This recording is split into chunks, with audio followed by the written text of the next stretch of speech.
안녕하세요. 계획대로라면 다가오는 2달 후에는 식장에 들어갔을 30대 여성입니다. 하지만 더 이상 그런 일은 일어나지 않겠지요. 남자친구하고 며칠 전 파혼했으니까요. 저도 결혼 이야기까지 오갈 만큼 진지하게 사귄 남자친구와 이렇게 헤어지게 될 줄은 상상도 못했습니다. 그런데 생각할수록 이건 아니다 싶더라고요. 솔직히 제 얼굴에 침 뱉기 같아서 남자친구와 제 사이에 정확히 무슨 일이 있었던 건지는 주변에 가까운 사람들에게도 털어놓지는 못했어요. 하지만 몇몇 눈치 빠른 친구들이 조언하기를 그래도 이혼보다는 파혼이 낫다 하는 거예요. 그래서 솔직히 쉬운 결정은 아니었지만 남자친구에게 이별을 통보했습니다. 남자친구와는 대학 시절부터 알고 지낸 사이입니다. 하지만 남자친구가 저보다 1살 어리기도 했고 군대도 일찍 가서 솔직히 가까워질 계기랄 게 없었어요. 그냥 같은 과니까 원하든 원치 않든 남자친구의 소식이 들려왔고 그럴 때마다 그냥 그렇구나 생각만 했지 별다른 감흥조차 느끼지 못했습니다. 하지만 그런 남자친구와 다시 우연한 계기로 연락이 닿았고 그때부턴 왜인지 남자친구가 적극적으로 저에게 다가오더라고요. 그리고 저도 그런 남자친구의 대시가 싫지만은 않았습니다. 그래서 얼마 지나지 않아 진지한 사이로 발전하게 되었네요. 남자친구는 사귄 지 반년도 되지 않아서부터 걸핏하면 저를 떠보듯이 결혼 이야기를 꺼내왔는데 솔직히 저는 그게 남자친구가 얼마나 저를 사랑하는지 표현하는 방법 중 하나라고 생각했어요. 그래서 부담스럽고 그런 마음도 있었지만 한편으론 뭔가 안심이 되었달까요? 특히나 제가 남자친구와 연애를 시작했던 건 제 나이 30도 넘어서였으니 남자친구와 헤어졌다가 다시 다른 누군가를 만나서 새로운 시작을 한다는 건 상상하기도 어려운 일이었지요. 그러다 본격적으로 결혼을 준비하게 된 건 올해 초 남자친구의 아버님이 쓰러지시면서였습니다. 그전까지는 남자친구가 말한 적이 없어서 몰랐는데 알고 보니 남자친구 아버님은 건설 현장에서 근무를 하고 계셨고 그날은 낙상사고를 당하셨던 거예요. 다행히 부상의 정도가 크지는 않았지만 남자친구는 물론이고 어머님도 크게 놀라신 모양이었습니다. 그리고 그 일을 계기로 남자친구는 하루아침에 아버님 어머님이 어떻게 될지도 모른다는 걱정에 몸서리를 치더라고요. 그러면서 하루빨리 결혼해서 자리 잡는 모습을 보여드리고 싶다 하는데 그걸 차마 싫다고 하기가 어려웠네요. 그래서 알겠다 대답 한마디 한 것이 불씨가 되어 순식간에 휘뚜루마뚜루 결혼 준비가 시작되었어요. 그런데 결혼 이야기가 오가기 전까지 솔직히 제가 남자친구에게 말하지 않은 사실이 하나 있었습니다. 그건 바로 제가 2주택자라는 사실이었어요. 물론 대출도 있었고 세금 때문에 한시라도 빨리 하나는 정리를 해야 하는 상황이었지만 어쨌든 하나를 정리하고 나면 남은 한 채는 오롯이 제 것인 상황이었지요. 남자친구에게 일부러 비밀로 했던 것은 아니에요. 하지만 연애 초반에는 굳이 그런 이야기를 할 필요가 있을까 싶었고 한창 연애하는 동안에는 괜히 자랑하는 것처럼 들리진 않을지 걱정이 되었거든요. 괜한 오해를 불러일으키진 않을까 신경이 쓰였던 것도 사실이고요. 아무튼 여러 가지 이유로 집에 대해서는 말할 타이밍을 놓쳤었네요. 하지만 상견례 날짜까지 잡히면서 저희 부모님이 먼저 남자친구가 돈은 얼마나 모았는지, 사돈 되실 분들이 얼마나 보태주실 수 있는지 그런 정보들을 궁금해하셨어요. 원래는 그런 건 어느 정도 이야기를 다 해놓고 나서 상견례를 하는 게 맞다면서 그런 부분에서 문제가 생길 것 같으면 상견례까지 굳이 할 필요도 없다는 말씀이셨지요. 그래서 제가 남자친구에게 먼저 재정 상황을 오픈하자 했습니다. 그랬더니 남자친구가 잠깐 당황한 듯 하더니 솔직히 어머님 아버님이 보태주실 상황은 못 된다대요. 자기는 현금이 4천 있고요. 제 예상보다 현저히 적은 숫자에 저 또한 당황스러웠습니다. 그래서 제가 그동안 다 벌어서 어디다 쓴 거냐고 기분 나쁘지 않게 살짝 농담처럼 물었어요. 그랬더니 한다는 말이 자기가 사실 집이 하나 있다는 거예요. 생각지도 못한 남자친구의 말에 저는 깜짝 놀랐어요. 그리고는 기쁜 마음도 잠시, 한편으론 내가 이미 2주택자인데 남자친구도 집이 있으면 세금이 어떻게 되는 건가 그런 생각들이 떠올랐지요. 그런데 그 와중에 제가 표정 관리를 못했는지 남자친구가 문제라도 있는 거냐입니다. 그래서 제가 아니 사실은 나도 집이 2채가 있어 라고 대답했어요. 그랬더니 남자친구가 연신 대박 소리를 외쳐대면서 너무 좋아하더라고요. 그리고 생각할수록 세금이나마나 그래도 없는 것보단 낫다 싶어서 저도 기분이 나쁘지는 않았습니다. 그래서 상견례 분위기도 화기애애하니 좋았어요. 저희 친정어머니가 양쪽 다 집이 있으니 혼수 같은 건 어떻게 하는 게 좋겠냐 물으셨고 어머님 아버님께선 그런 건 애들이 알아서 하게 두자고 하셨거든요. 뭐 이미 남자친구에게 어머님 아버님 두 분 사정은 썩 좋지 않다는 이야기를 들은 상황이었고 저희 부모님께도 어느 정도 귀뜸은 해놓았기에 저희 부모님도 알겠다 하셨지요. 그리고 신혼살림은 제가 남자친구더러 나는 한 채는 전세를 주고 있고 다른 한 채는 팔아야 하는 상황이니 가능하면 당신 집에서 시작했으면 좋겠다 했습니다. 그런데 남자친구가 불편한 표정을 지으며 그건 어려울 것 같다고 하대요. 그래서 제가 당신 집에도 누가 새라도 들어와 있냐 하니까 그건 아닌데 좀 복잡하답니다. 그리고 그때만 해도 저는 남자친구가 그런 꿍꿍이를 가지고 있는 줄은 몰랐어요. 남자친구의 고집으로 일단 세입자가 나가는 대로 제 집에서 신혼살림을 차리기로 이야기가 되었습니다. 그리고는 결혼 준비를 하나씩 해나가기 시작했지요.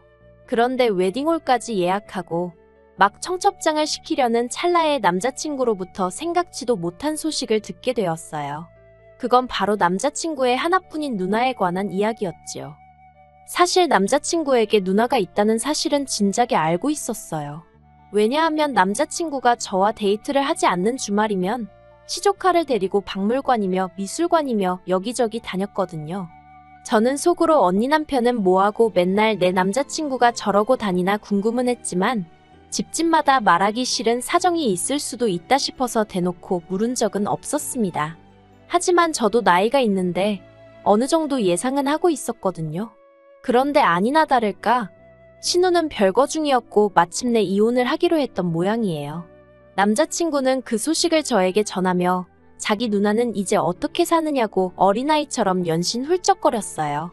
그리고 그때만 해도 남매 간의 우애가 얼마나 좋으면 저렇게 울까 싶어서 제 마음도 편치가 않았지요.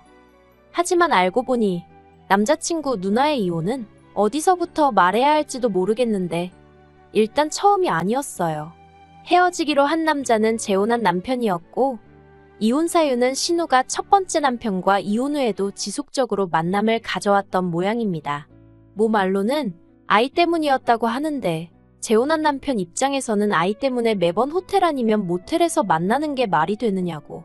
남의 집안일이라서 제가 미주알 고주알 말하기도 좀 그렇긴 한데요. 아무튼 입에 담기 좀 그런 사유로 이혼하게 되었답니다. 이 이야기를 전하면서 제 남자친구는 자기 매형이 속이 좁다면서 욕을 퍼부어대기도 했는데 솔직히 아무리 제가 남자친구랑 결혼을 약속했다지만 남자친구 편을 들기는 좀 그렇더라고요.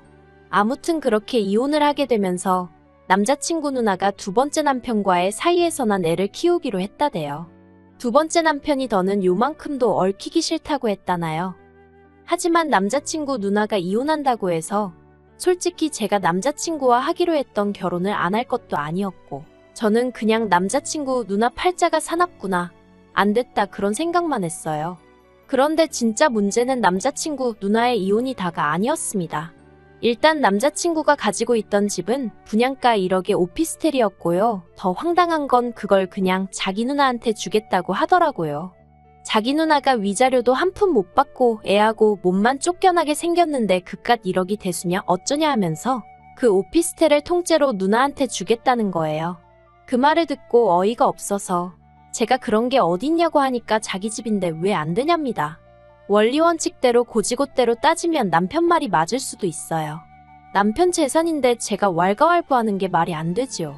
하지만 남자친구가 그 집을 들고 오니까 저도 제 집 2개 들고 가는 거였고 그래서 혼수도 서로 수준에 맞춰서 반반하기로 했는데 갑자기 까놓고 말해서 누가 봐도 제가 손해라면 손해인 결혼이 되게 생겼었으니 솔직히 기분이 좋지가 않았네요. 하지만 남자친구의 억지는 여기서 끝나지 않았습니다. 솔직히 이때만 하더라도 파오는 생각도 못했고 엄두도 나지 않았기에 어떻게든 남자친구의 사정을 제가 이해해보려고 했어요. 까놓고 말해서 남자친구가 처음부터 신우가 이혼하게 되리란 걸 알고 있었을 리도 없고 어떻게 보면 남자친구에게 몹시 난처하고 어려운 상황인데 사랑한다고 결혼까지 약속한 사이에 그걸 이해 못해주고 헤어진다는 게 제 스스로 못된 사람처럼 느껴졌달까요. 그래서 어떻게든 남자친구 입장에서 생각하고 이해해보려 했습니다. 하지만 그런 제 마음을 남자친구는 조금도 느끼지 못했던 건지 물에 빠진 사람 구해놓으니 보따리 내놓으란다고 1억짜리 오피스텔을 자기 마음대로 넘기겠다는데도 말 한마디 하지 않았던 저에게 말도 안 되는 요구를 하더라고요. 남자친구 누나의 이혼 소식을 듣고 얼마 지나지 않았을 때였습니다. 세금 때문에 하루빨리 팔려고 노력하던 집이 마침내 팔렸던 날이기도 했지요. 서울 외곽 변두리라서 10억 20억 그런 건 아니었고 그래도 제가 샀던 가격의 2배 정도로 올라서 기분이 날아갈 듯 좋았어요. 그리고 남자친구에게도 이 소식을 전했습니다. 정확히 돈을 얼마나 받았고 그런 세세한 정보까지는 아니어도 결혼을 앞둔 사이였던 만큼 무조건 감출 일도 아니라고 생각했으니까요. 그런데 남자친구가 보인 반응은 제가 생각한 것과는 너무 달랐습니다. 남자친구는 제가 얼마에 팔았는지 꼬치꼬치 물어가면서 그러면 자기 부탁 하나만 들어달라더군요. 저는 그때만 하더라도 뭐 양복이라던가 선물을 사달라는 건가 그 정도로만 생각했어요. 실제로 결혼 전에 남자친구 생일도 있어서 겸사겸사 좋은 선물 하나 해주려던 참이었기에 말해보라 했습니다. 그랬더니 한다는 소리가 자기 1억만 빌려달래요. 아니 자기가 아니라 정확히 말하자면 자기 누나한테 빌려주면 안 되냐입니다. 저는 제 귀를 의심했어요. 얼마? 누구? 그게 다 무슨 소리야? 그러자 남자친구가 한다는 말이 자기 누나가 이제 이혼하면 어떻게 살아야 될지 모르겠다면서 스트레스를 많이 받아 한대요. 그러면서 지나가는 말처럼 네일 가게나 하나 차릴까 하더랍니다. 결혼하기 전에 잠깐 네일 학원에 다녔었다나 어쩐다나요. 그래서 자기가 그런 가게 차리는 데는 돈이 얼마나 드냐고 물으니 1억이면 코딱지만한 거라도 하나 할 수 있지 않겠냐고 했다면서 자기를 믿고 자기 누나한테 투자를 좀 해달라나요? 어이가 없어서 더 들을 것도 없다고 안 된다고 했습니다. 원래 남하고 돈 거래 안 한다고요. 그랬더니 남자친구가 이제 곧 결혼할 사이인데 남이라니 저더러 말을 너무 서운하게 한다고 그러더군요. 그래서 제가 남뿐만이 아니라 가족 간에도 안 한다 당장 우리 엄마하고도 안 한다 했습니다. 그러자 남자친구가 그래도 어머님께서 우리 결혼할 때 얼마 해주신다 하지 않았냐며 그건 돈거래 아니고 뭐냐대요. 그때부터 저도 슬슬 짜증이 나기 시작했어요.